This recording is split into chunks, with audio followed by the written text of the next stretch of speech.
Welcome. It's just gone 7 p.m. Eastern Standard Time, Wednesday, the 17th of January, and you're watching episode 118 of Regional Wrap. Regional Wrap, providing an insight on the issues affecting regional Australia and giving a voice to regional residents. My name is Bill Bates, and joining me on this episode, Strong Regions, Strong Nation, is my guest, the Honourable Gary Hardgrave. Gary is a highly experienced community, political and social commentator who began his career as a radio broadcaster and TV reporter, working for both the ABC and commercial broadcasters. In 1989, he was the founding news director of CFM Gold Coast and later worked as a media advisor to Liberal politicians before entering politics. Gary served in the Australian Parliament for 12 years, from 1996 to 2007, representing the Southeast Queensland electorate of Moreton. During this time, he served as a Minister for Citizenship and Multicultural Affairs, Minister for Vocational and Technical Education, and Minister assisting the Prime Minister. In 2008, he returned to the media and corporate activities, serving on a variety of company and community boards, including the Brisbane Airport Corporation and the TAFE Queensland. Gary was appointed the Administrator of Australian External Territory of Norfolk Island from 2014 to 2017, where he spearheaded major government's reforms.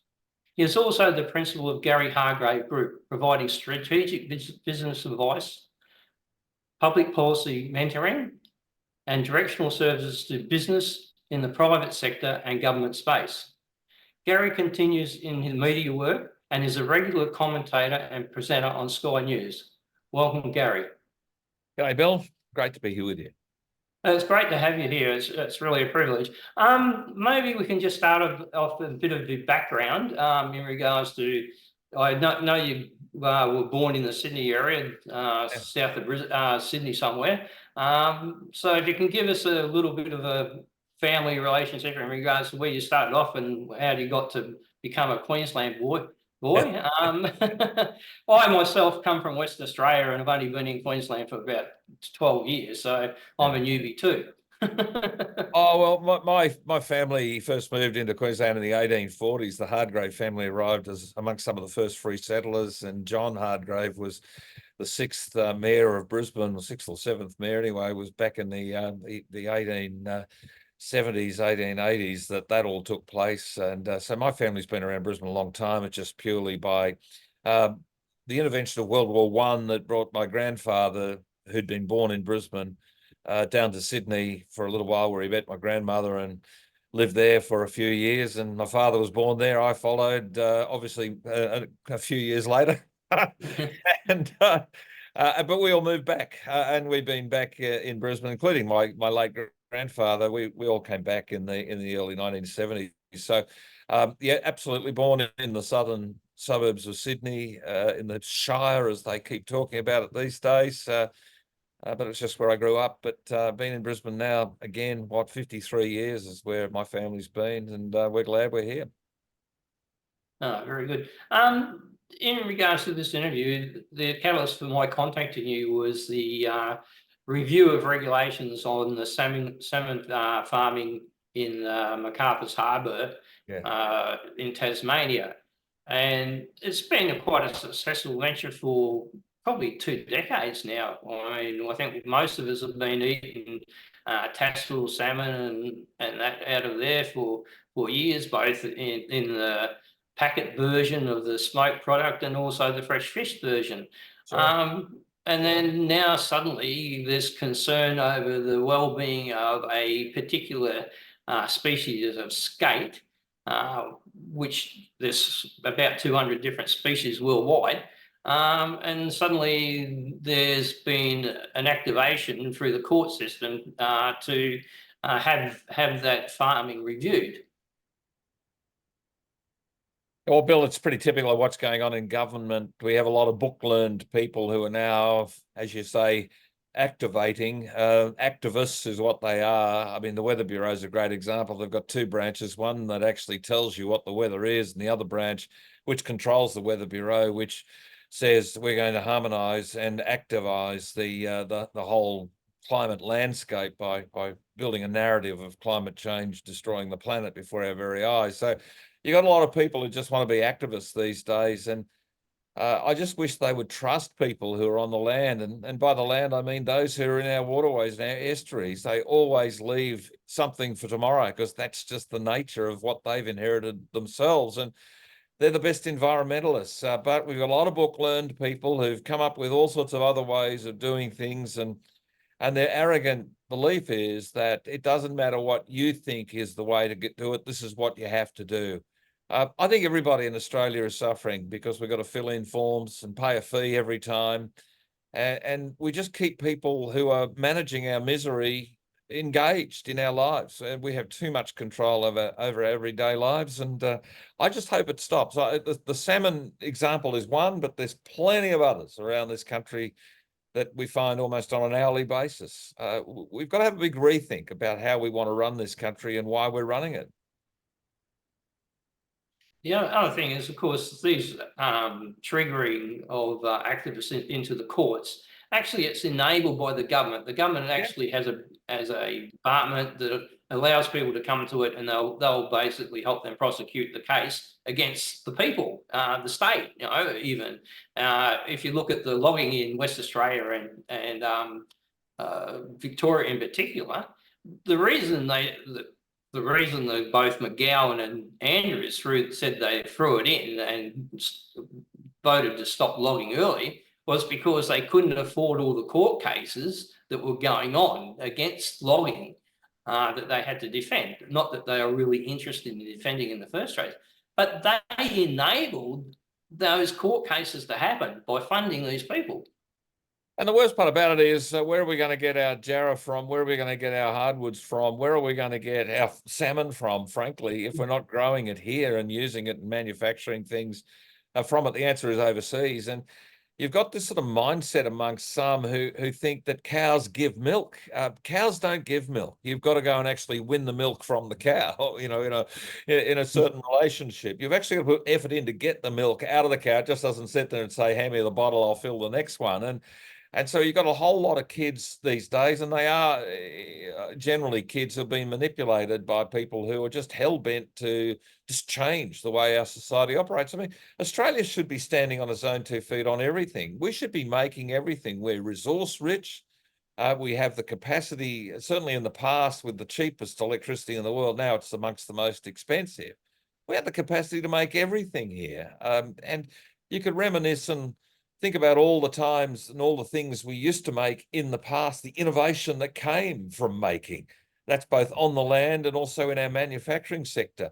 And all of that's just going to be sacrificed on some sort of philosophical view that, you know, as a Green senator said, we don't need farmers, we've got Woolworths and Coles. So, I mean, you know, it's this sort of stuff that it frankly does my head in. And I'm a city bloke, I no doubt that it shows. But, you know, my wife comes from a farming background. Her parents were amongst pioneers in parts of the Darling Downs, and her family went out there in the 1850s. And she schooled me up a lot on things. But, you know, I mean, if we don't tell kids how things are done, if we actually don't show them where things come from, they're just going to imagine that they're just going to be at the next store. If they're not here, they'll be at the next store. Well, things are only ever done because someone came up with a way of doing them, and we're robbing our next generation of that knowledge, and indeed, you know, that passion and ambition, that joy of getting a result for doing something. And these bureaucrats, the clipboard carriers or the iPad carriers, are just slowly but surely crucifying our future. It's not good. But the other thing, as I've noticed, is that as Queensland, because I've been here for the last 10 years, 10 to 12 years, Yep.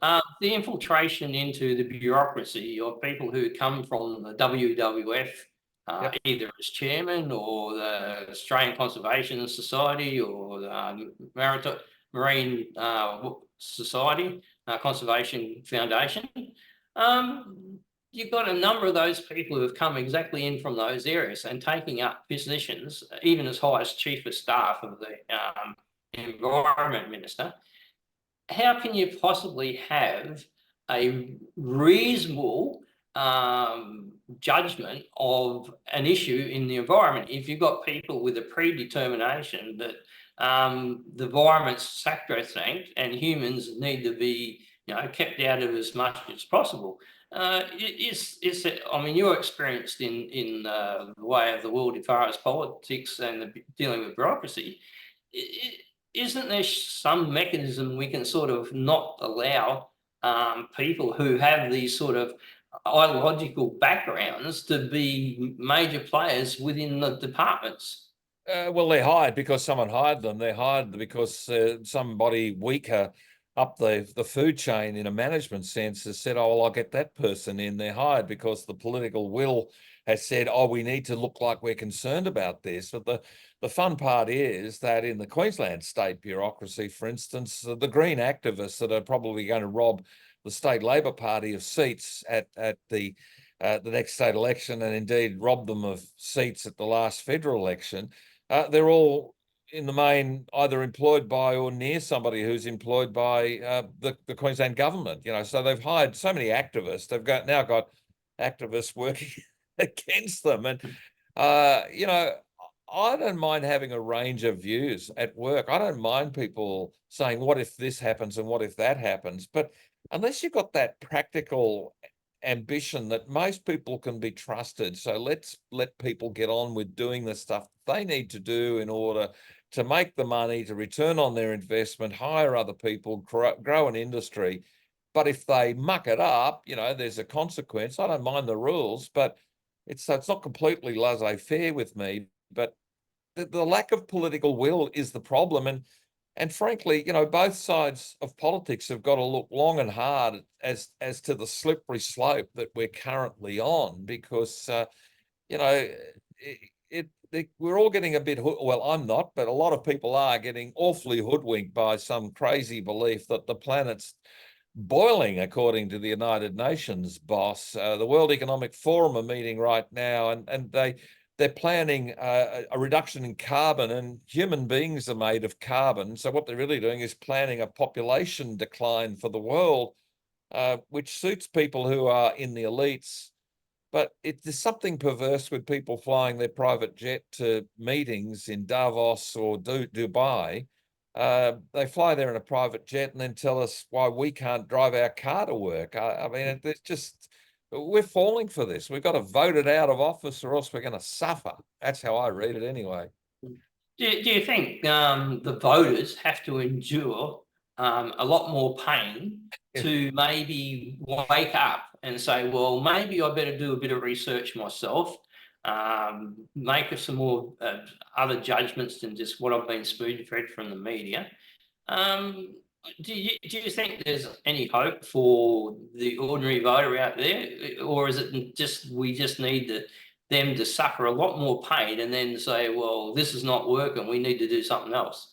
I don't know how much more pain we can put up with, because I think the anger is there right now. I mean, we've gone from the cheapest electricity prices in the world to the most expensive in regards to Queensland. We had so much electricity in Queensland 40, 50 years ago that they electrified the railway line between Brisbane and Rockhampton to use the excess electricity. We had so much electricity, they gave government grants to hang big air conditioning units out of people's windows, and not those wonderful inverters that use less electricity the longer they run. These big box things that used to just suck electricity out of the grid. And they had so much electricity, they decided to put a link across the border into New South Wales so we could sell some to them. And we've gone from that to now a stage where people are finding it hard to afford to do anything. We're losing industries. We're losing our ability to make stuff because the cost of stuff. And so that's a big pain. And the reason we're paying more for groceries now is off the back of energy more than anything else. But the government would prefer to have a bureaucrat or someone working with bureaucrats to have an inquiry to look into something. We're run by mirrors, people who just want to look into things. We need to actually have a definite direction. and an ambition to grow this country, this economy, to regrow it in some places. So I'm of the other school. So I think there is hope, providing we can get that kind of, I hate to say it, but it's kind of like a Messiah moment. People are going to have to go work, click. This is, you know what, this isn't working. We have to fix it. The planet's not dying. Why aren't we damming areas and controlling rivers during floods, at the same time keeping the water for a dry day that's going to invariably come? Instead, we just have our political leaders say, "Oh, it's unprecedented, this rain." No, it's not. It's happened before. Kansas just had all this flooding, but my friends in Kansas, it's as bad as 1977 all over again. But you know, there's more houses in more valleys and more tarmac and tile deflecting waters into local waterways. That's why so many people's lives have been made miserable from these flooding events. But governments, politicians, bureaucracies just love the misery. They just love to manage our misery. I think the other thing there is too is we don't seem to learn from history. All these things that happened before, but we continue to allow town planners to put people, you know, even worse for us, we actually put people on a river delta and then wonder why the hell it happened. But you know, town planners will continue to allow people to build and develop on floodplains without, you know, really giving a bit of thought to, you know, properly flood mitigation, things like that. Or they look at it only in that development and then shift the water down somewhere else to cause them a problem. It's like there's no overall, you know, person with a full grip on the plan. It's just it's like everything's a short cycle event. Yeah, I blame Twitter, now known as X, because it's 144 characters, and that seems to be about the attention span of most people in politics these days. They only think about 144 characters ahead. And you're right, there is this kind of long-held knowledge and logic that seems to now be regarded as old hat. You know, our town planners are only told to town plan on land that's been decreed suitable for housing by state governments. And we've got a housing shortage, which a friend of mine in the development industry says, you know, getting a housing shortage is like getting mugged by a tortoise. You can see it coming from a long way back. And yet we're having this sort of unprecedented housing shortage with 400,000 people arriving in the next 6 months into Australia and 30,000 homes built. Mathematics, I'm good enough at it to know that that ain't going to work. And why is it that government is, you know, pulling all these different levers in different directions and then catastrophizing everything when it all goes to hell in a handbasket? Because they like misery. They want victims. They want people to feel victimized. And here, have a $1,000 grant to get your business back and going, even though you've had $100,000 worth of damage. Here's $1,000 from us. Aren't we good? These good bloke moments, we need less of them in our lives, not more of them. Get them out of our lives and let us manage our lives ourselves. In the most, I reckon in most cases, most people will get a better result than waiting for government to fix everything, because government doesn't fix stuff. I mean, mate, I got to tell you, the best president of the United States in my lifetime was Ronald Wilson Reagan. And he had that wonderful swagger about him when he said that the scariest words in the English language are, "I'm from the government and I'm here to help." And I'm on that page. I really believe that government needs to do less, not more. That's my take on it. Well, the thing is, with the government doing things, it is constantly stopping development. Like if you look at if you look at the most of the regulations and legislations that have been brought in Queensland since I've been here, is it has one purpose, is to stop development. The Vegetation Management Act stops farmers from cutting down regrowth. So now if you go up the peninsula up here, the farmers, the graziers and that haven't been able to get rid of regrowth. So you've got all these spindly bits of timber growing up. The cattle can't get through. there's tons of leaf litter that kills the grass, and there's a bugger all chance of a tree getting well established and having a good solid tree. We seem to just have this whole scrub where we'd be much better off where we had some good stands of tall trees and grasslands, but they're completely against that. Well, the latest bit of genius is that there's a few activists in and around the state government that wants the entire landmass of the state of Victoria. That's what's from Cairns to the tip of Cape York. The entire landmass of the state of Victoria, it can be overlaid over Cape York Peninsula, and they want to sign over that to the United Nations to take control of it. And they're trying to hoodwink Indigenous communities to sign up to it. I mean, this whole kind of World Heritage listing thing brings with it no control, no oversight, no possibility of anything sensible occurring in places where, from Aboriginal to, non-Aboriginal, recently arrived Australians, people are trying to eke out a living and are managing the environment at the same time. I mean, no one wants to see that part of the world damaged any further, but by shutting it away and following all of these various laws that you're talking about, we're just going to have unfettered wilderness that's just going to, well, frankly, create opportunities for people who don't want to be seen to come to Australia and bring stuff in we don't want here. So, we've got a real set of challenges on the national security front because our national sovereignty is being eroded by a lot of these decisions. Power, water, land management issues are all being used to damage our sovereignty. But you would think with the government, you want to get a dividend from all your land. And what I mean by a dividend doesn't mean you get money from every sort of thing, but a dividend can be amenity. It can be pristine wildness where it's got intrinsic value. It can, of course, be farming. It can be residential, business, all those sort of things. And even land that's not really overly productive, we can still use it as a weapons range or something like that. But it should be the focus of a government to get a dividend for all the land it's responsible for, not locking it up and just letting it become a weed basket and a home for feral pigs and everything else. But there are those people who think that's the ideal situation, that you have this land that's just LR natural and you just say, well, I'm just keeping it LR natural and that's worth carbon credits or something like that. Yeah. If only some of it was a la natural, because I think a lot of it isn't. There's not a lot of really natural land, and yet the people who want us to go onto renewables are happy to chop into koala country around Mackay, koala country that's not been touched ever before, that's really a genuine wilderness.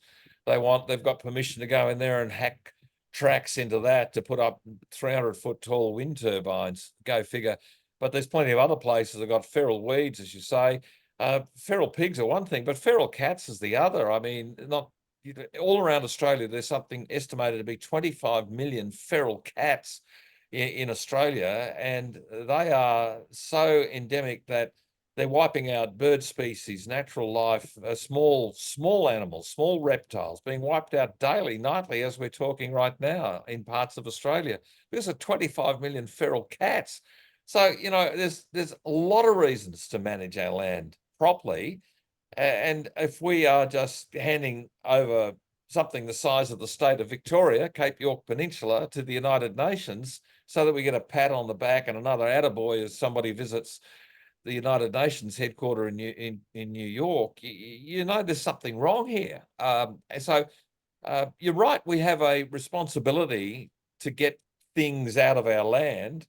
Government, I think, also has to pay for stuff, and the number one role of a government in this country, in a land this large with a population as small as we have, is, of course, providing the key productive infrastructure that people who want to do things can do them. And that includes ports and roads and rail and electricity and water.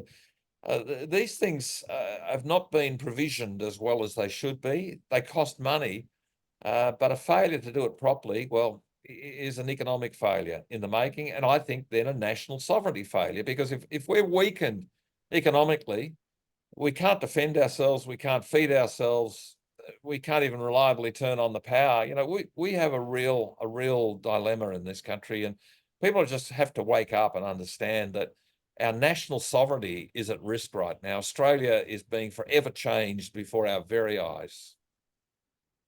Well, we have situations where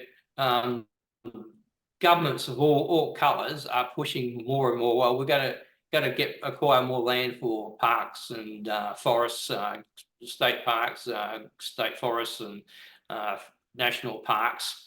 The trouble is that's all well and good. You know, they're going to increase. I think the Queensland government wants to increase it from 17% holding up to 30% holding of all Queenslanders, either of those two. But there's just one problem: is it's all very well having a national park or a state forest, but you've got to be prepared to manage it. Exactly. You can't just leave it there. Otherwise, it's just has no. It will just burn eventually when it becomes a hot, dry summer, because no one's managing the fuel loads or anything like that. It's getting infested with noxious weeds and feral animals. The state governments don't provide the budgets for the parks and forests that they have now, let alone adding, you know, almost doubling the amount of area. Yeah, you're spot on. And you know, we used to manage forests. Now we just create national parks and we don't manage them. And I know of a story from the big bushfires in mid-north coast of New South Wales a few years ago. Correspondent wrote to me and told me about how he used to be in the forestry department, and then in the mid-90s changed the state government in New South Wales, and the environment minister at the time, as I understand it, actually it was the mid-80s. The environment minister at the time was a bloke called Bob Carr, so he told me. And Bob Carr said, you don't need to use that D8 tractor you've been using for years to keep the track open, so in the event of fire or whatever, we can get in and sort of build fire breaks. And I know that upsets the apiarists, so the bee industry will just have to find another place to have their honey. The boxes that they had all set up, the hives they'd set up, you can go somewhere else. And it was all made in a stroke of a pen. And his line to me was, he said, so now the forests are overgrown with so much rubbish on the floor, nothing cleaned off as it goes along. These are not bushfires anymore, they're cremations, was the way he put it to me. And he said, there's just dust left. There is absolutely nothing, no vegetation, no prospect of germination of natural species that need the heat of a fire to germinate. It's cremated. That doesn't strike me as good environment management, but that's what we've got in too many places in Australia now.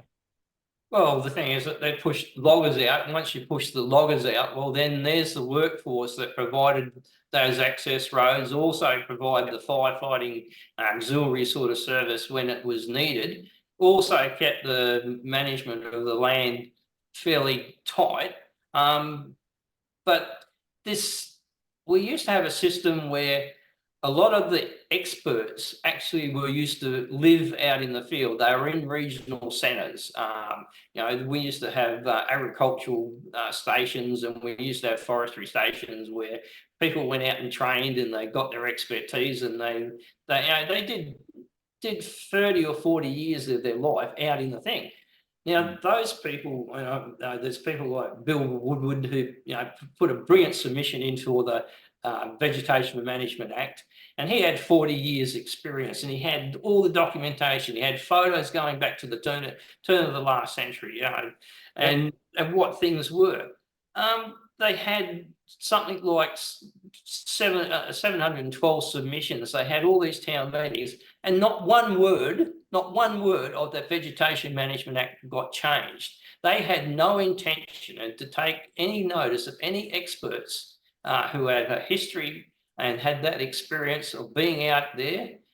It was already just a fait accompli, as written up by the Conservation Society, fed into the bureaucracy, and that's what we got. regardless of all the supposedly public consultation.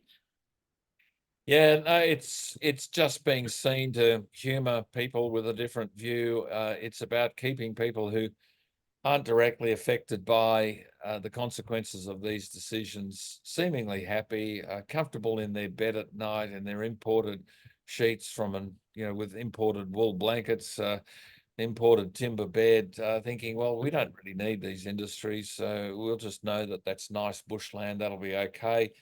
But they're destroying the biodiversity of Australia, in my view, with the feral species that are now invading these places, and that's both animal and vegetable.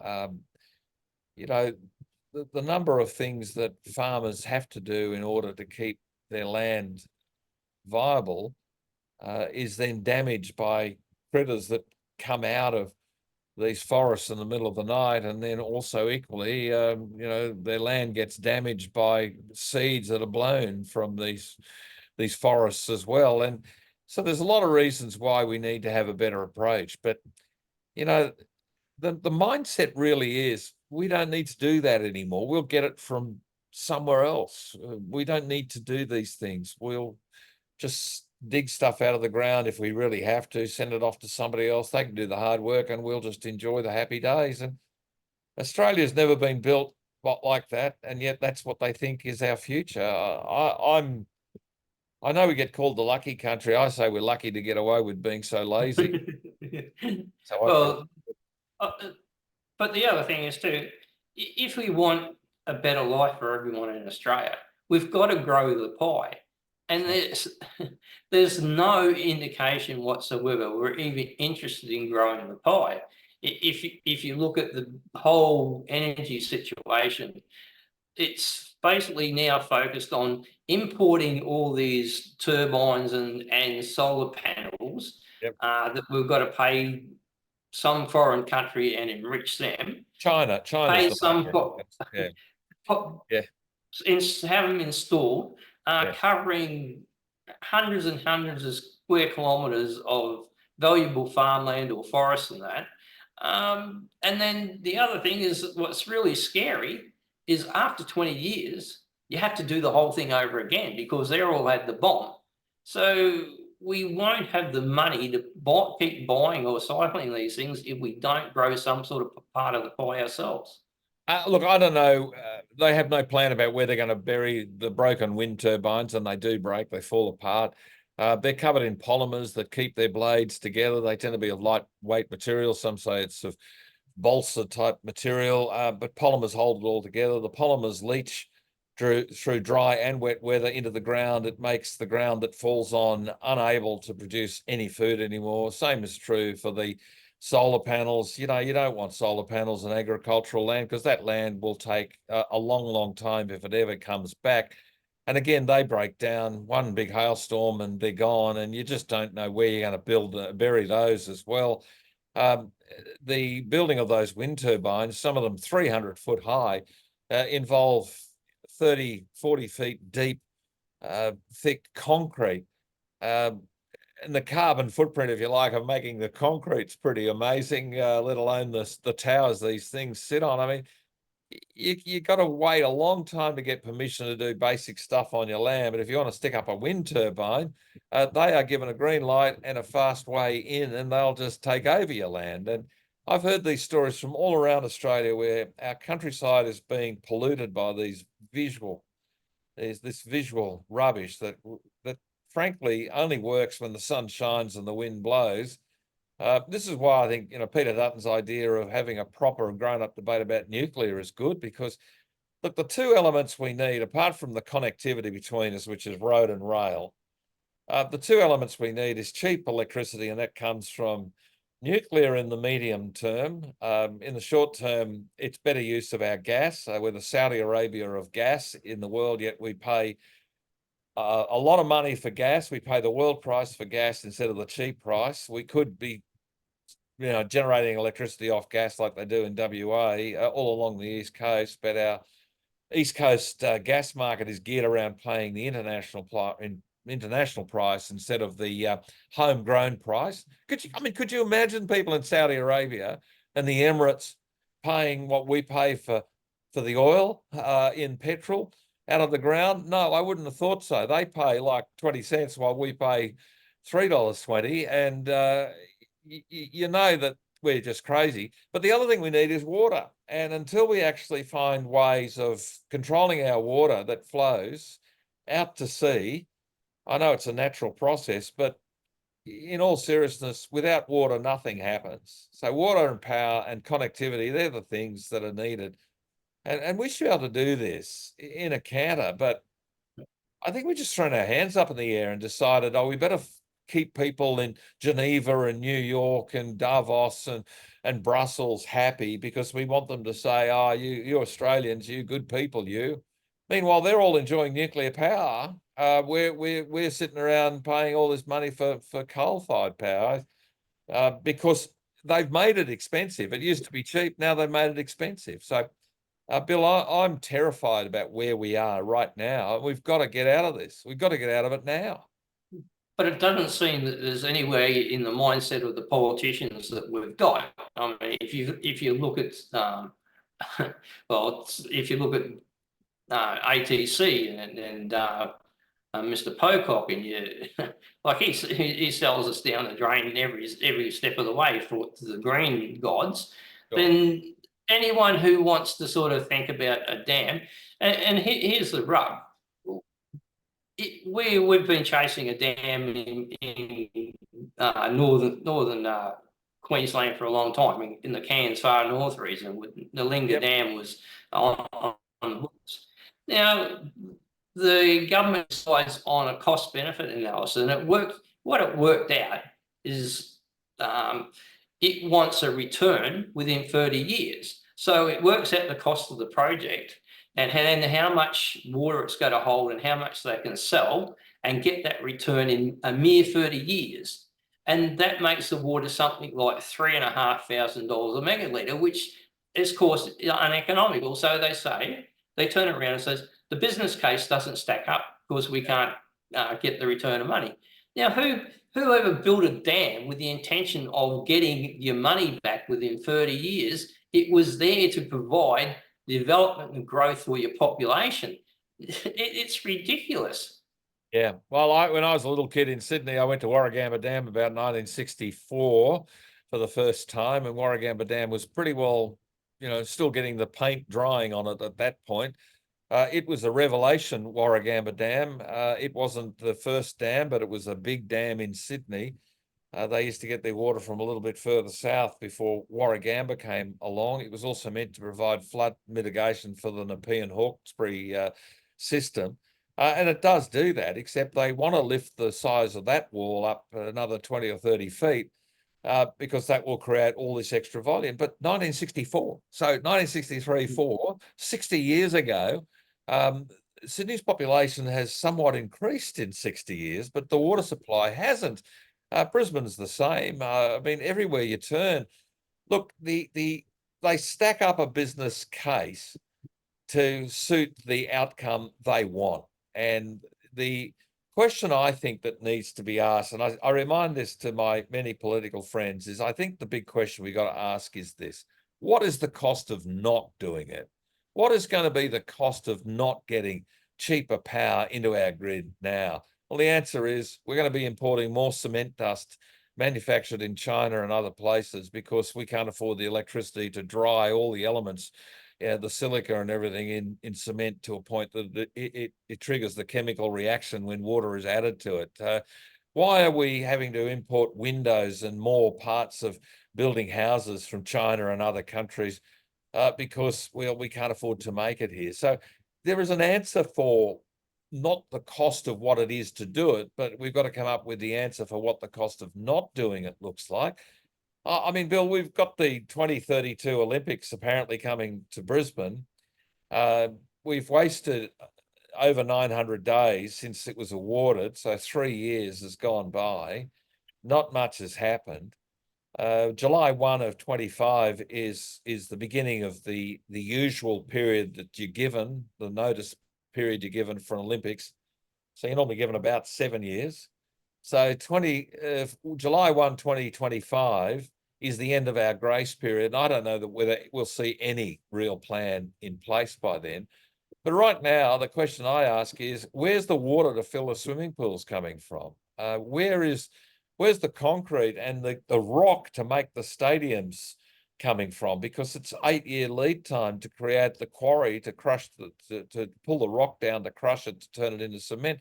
No one knows. Where's the steel coming from? Where's the workforce coming from? No one can tell you. No one can tell you. And we've got to get our handle on this, because we're now about 8 years away from embarrassing ourselves on the world stage because of our own, frankly, bloody stupidity and arrogance. Oh, we can do a Victoria and just cancel at the last minute what they did the Commonwealth Games. There'll be a few people who'd vote for But- that proposition right now, but we've taken on the commitment. Surely we should be able to deliver on it, but I just don't see any settled plans, and we've lost a premier over it, and yippee, because all she cared about was the colour of the VIP room at the stadium, but had no idea about how the thing was going to get built, didn't care about the fact that people weren't going to be able to drive around the demolition site that was going to be the Gabba. And even then it's in the wrong place. Every aspect of it shows a complete ignorance about medium and long term, and just an attention to, the moment, the next 5 minutes. What do people think about that? Maybe the next election might be about as far as most people seem to think. It's no good. Do you think governments now think their job is to not do anything? Like, are they more focused on just keeping things as it is than actually building the nation? I mean, we used to have a situation like we've got the days of Bianchi and that. There was a lot of projects going on. Cairns managed to get its international airport in that period. In those 80s, we also got the biggest dam in Queensland built with the Burdekin Falls Dam.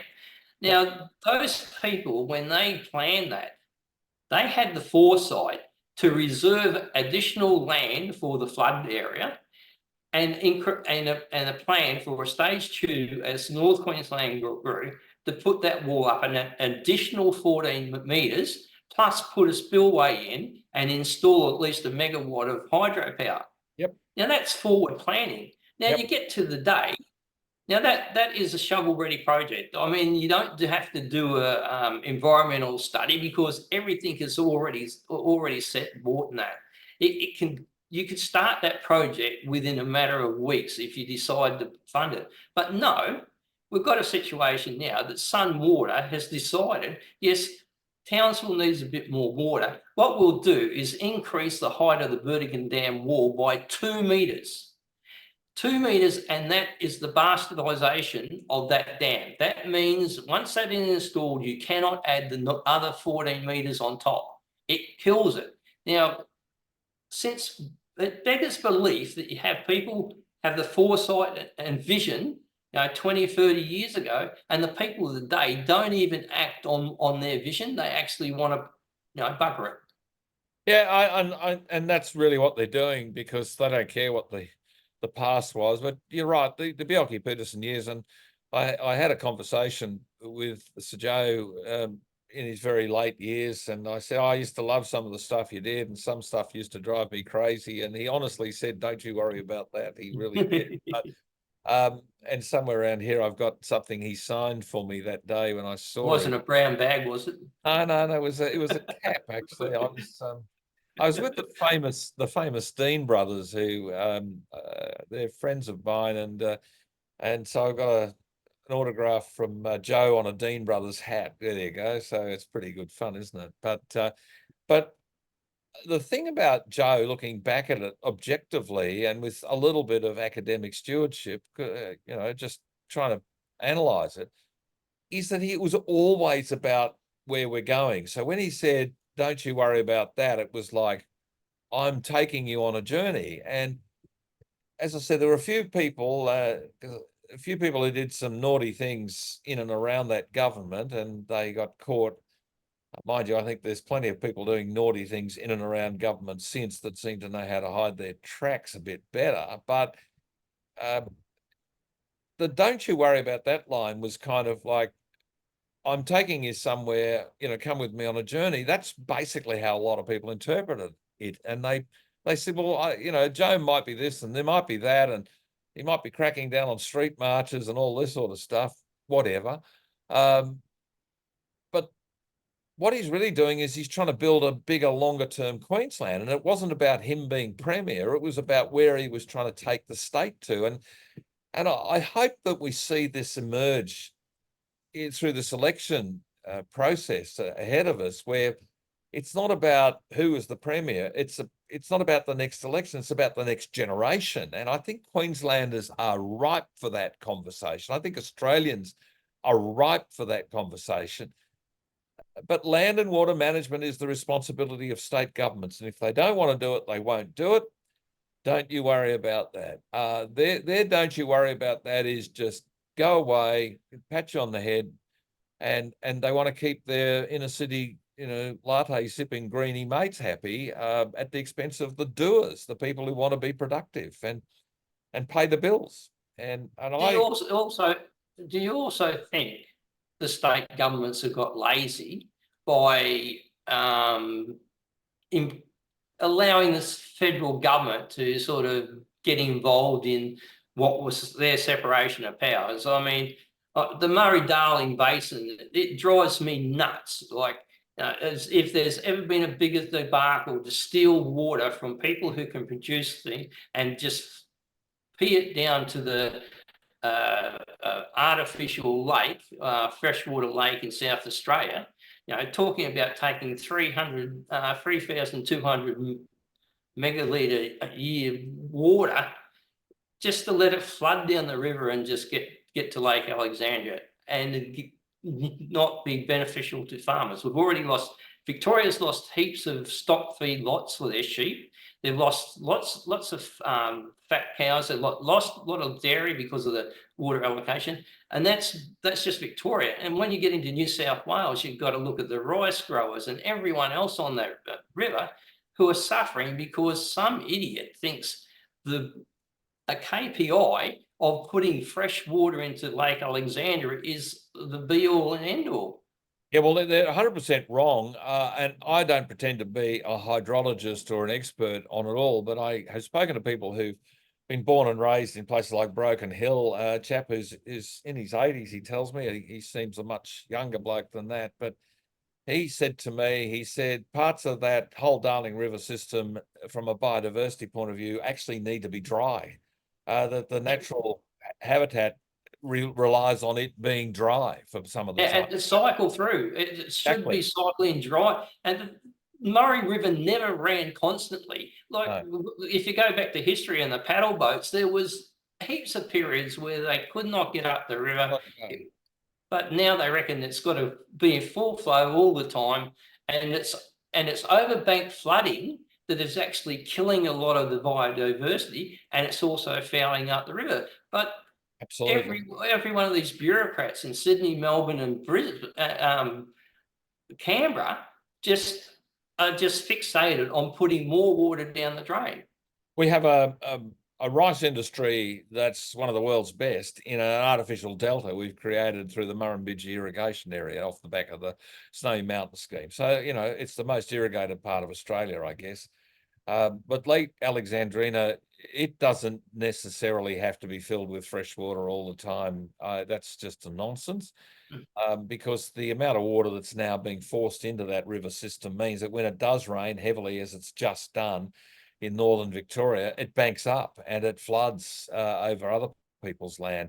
No, they've got it all wrong, and they won't confess it. Taking water off, well, cotton's another one, a great consumer through the Namoy area and in southern Queensland, great consumer of water. You need water in those places, but there's a lot of water falls into the top end of the Darling River, the McIntyre and the Condamine and so forth. But having so much of it just taken away from locals who used to be able to manage it and sent for some promise that it's going to end up at Lake Alexandrina, it'll dehydrate, it'll just evaporate. And we're wasting, I understood it was some extraordinary amount, like I'll say at least 50% of it ends up evaporating. I have no problem with evaporation because it picks the water up, takes it somewhere else and drops it somewhere else. But we're actually creating a different environment than the way it was naturally driven. And look, and the other way of doing it is if you're going to do that and you're going to change the environment, then put more water into the system. So, pipe water in from more places. But no one has an appetite to do that either. Because they've got a water market built around the scarcity of water. So if you make it less freely available, the price goes up. And, so everywhere you turn, it's just this interference, biggering up and buggering up common sense all over the country. Yeah, well, the water licensing system,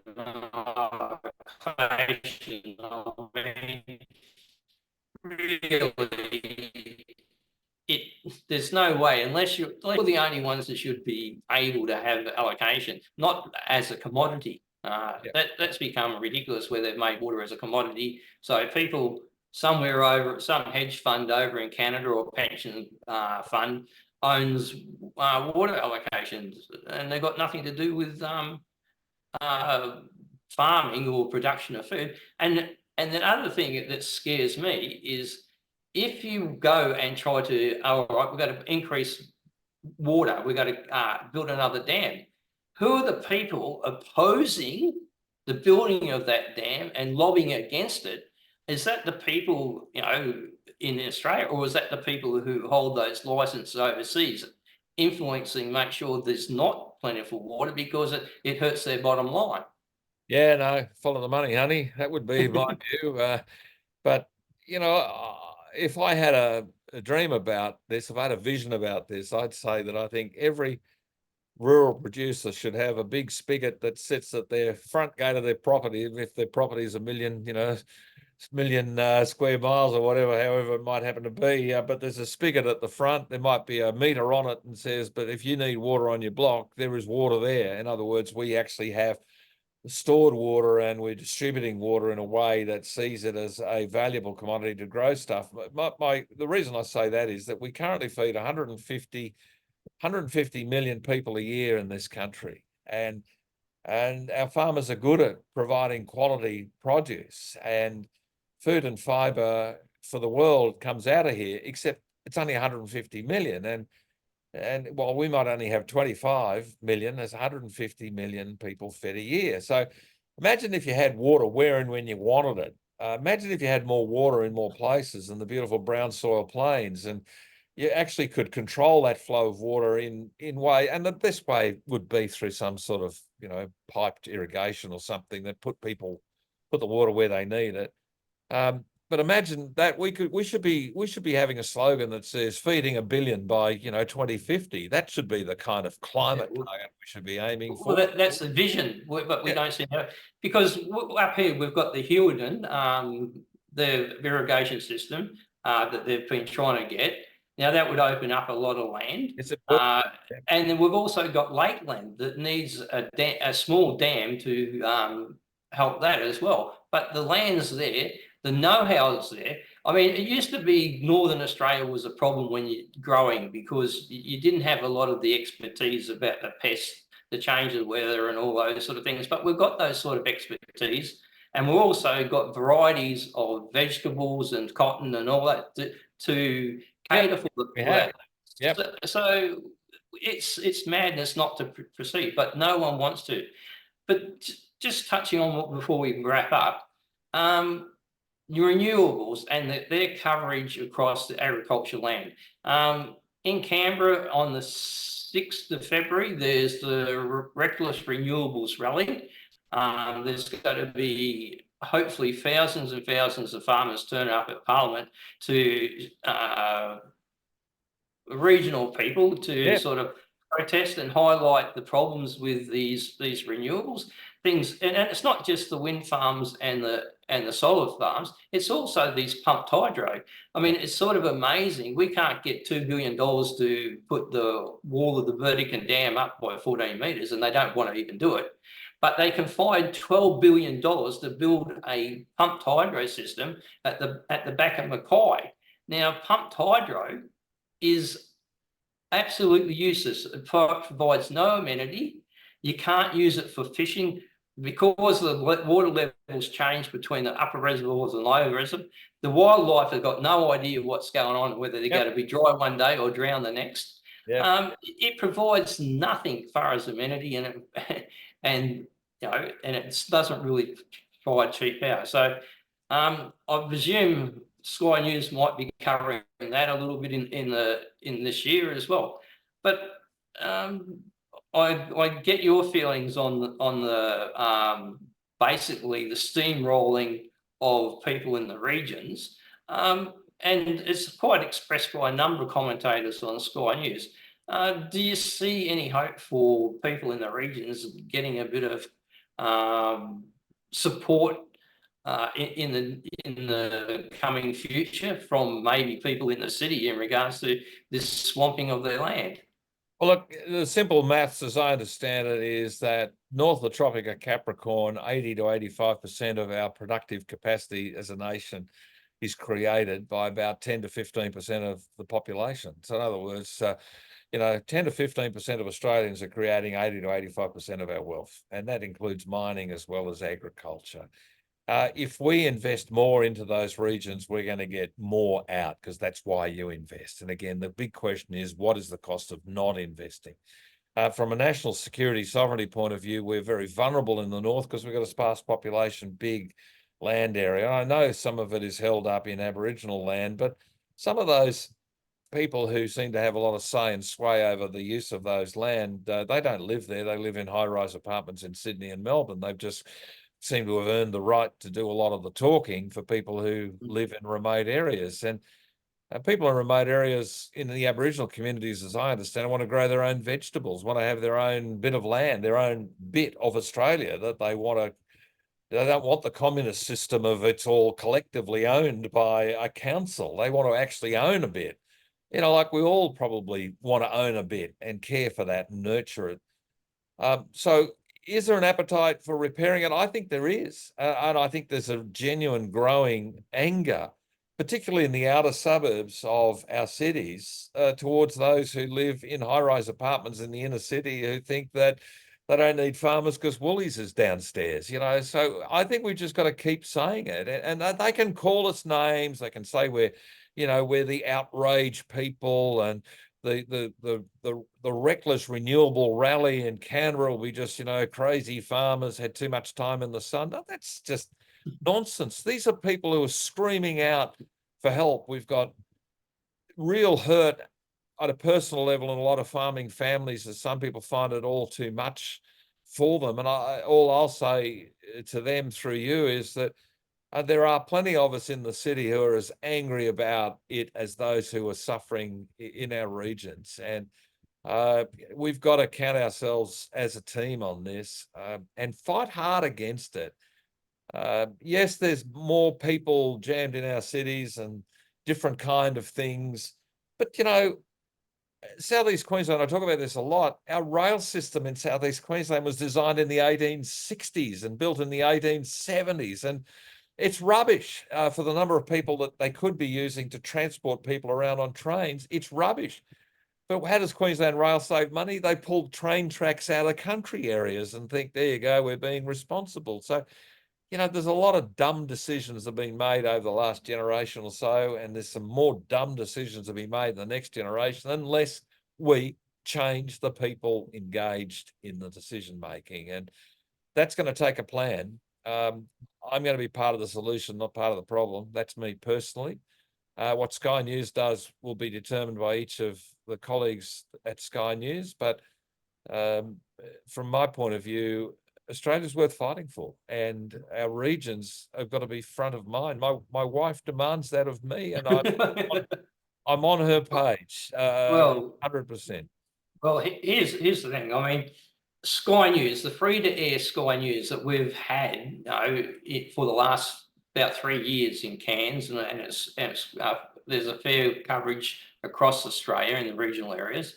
Yep. I think that has been the biggest boon for regional people in regards to getting good overview of what's happening across Australia and all the regions. Now, if it wasn't for shows like Credland, Paul Murray show, and some others in regards to bringing things to attention, it's like when we had The Voice. I reckon if there wasn't for Sky News, the result might have been a lot closer, because it was only Sky News, like we in far north Queensland, got an idea what was happening in Western Australia with the Indigenous Heritage Act. Yeah. Now, those interviews with Tony Seabrook were invaluable. Yeah, brilliant. Of waking people up to what to think. And we really need more input from Sky News in regards to focus on the region problem. We do get a fair bit of support in the regions from Sky News, but gee, it'd be, we probably need a few more shows that say is region to region. So the people in West Australia and Queensland are across the issues in those regional centres, same in New South Wales and that. Yeah. Well, the common ground's there. I don't move around as much as I did when I was a minister in government, but I've spent a bit of time in a lot of different regions over a lot of different years, and the themes are just consistent, strong. They want to divide us and conquer us because they think they're morally and intellectually superior to us, and they're not. The people who do things are the ones we've got to back. We need to back the productive elements of our society. And you know, the other thing that really motivates me enormously, and I had my father's one of his great grandsons the other day. He's 12, and I said to him, "What's your favourite subjects? Give me your top 5." I thought I'd ask him a hard question. The thing that really excited me was he said history is his favourite subject, and I said, what part of history? And he had a hat on, and it was about Australian servicemen, and we will remember their service, remembering their service. And I thought, wow, there's actually hope. There is a little grass shoot there. So we've got to get our kids feeling as though anything is possible if they put the effort in. If they're told you just get your milk because the cow gives it to you, they've got the wrong impression. You only get the milk because you know how to negotiate with the cow to get it, if you get what I mean. And it's like that for everything. We've got to show our kids how stuff is done and the way it used to be done and how it can be done in the future, and to not give up on this country. And not accept the fact that we've got a planet that's boiling, which is not true, that somehow or other we have to radically alter the way we live, which is not true. We can care for the environment and grow the economy both at the same time, and that's what the kids need to hear. Otherwise, they're just going to get despairing and do nothing and steal cars. And that's what's going on right now. Pretty simple. Well, that's the other interesting part. I mean, we can't... It's a worry that the government can't even get juvenile crime under control. Yeah. So how it's ever going to create the situation where it has a vision to actually grow the pie and have visionary projects that are actually intent on creating wealth, rather than just thought bubbles like things like Snowy 2 and that. No, look, we'll just keep fighting the fight. We've got to stay in touch, and I don't think don't let them turn it into a city versus country thing. There's loud voices in the inner cities who think one way, and people in the outer suburbs who feel a genuine isolation from a lot of this. And I know statistically that outer metro Australia has as little money spent on key infrastructure as regional and remote Australia. So there's a lot of money going into our inner cities. Thank you very much. The profits, the money being created is coming from our regions.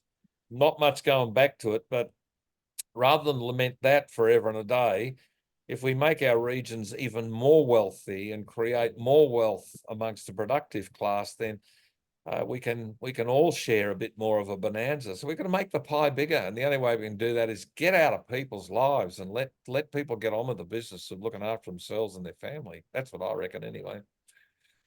And the other thing is stop giving all the priority to renewable projects and get invested in real projects. why Iron Boomerang hasn't gone ahead That's just beggars to believe. I just cannot believe that we're missing that opportunity to use our own steel and coal to at least make top quality steel and export it rather than just shipping iron ore or coal out. Well, it's a catalyst project. I don't know. It's a catalyst project, Iron Boomerang, and there is a way of doing it and getting on with it. But somebody just has to make a decision. You know, we seem to search for people to blame. We've got a big growth industry in Australia of those who want to be offended on behalf of others. We people don't want to take responsibility for making a decision for fear of making the wrong one, and so a lot of people in bureaucracy just say no, and then they force you to go to appeal to get somebody else to make the decision. Let's just get a return to some, rational, reasonable, making decisions quickly kind of Australia, and I think we might actually grow this pie a bit bigger. But we've got to do a fundamental shift in the way this country is currently running, because we're managing our decline. That's all we're doing at the moment, and we've got to be better than that. Well, we can't continue to run it on a Ponzi population scheme. No. Well, it's not when they're all going to be living. Okay, look. Okay, look, we've gone over the hour. Look, I really want to thank you for your time tonight. If you've got any words of wisdom to the government, what they need to do, or maybe federal and state governments, what they need to do in regards to getting out of the way of people who can make a difference, I'll just hand it over to you to wrap that up. Well, look, it's pretty simple in my mind. Government needs to be smaller. We don't need more politicians. We need fewer.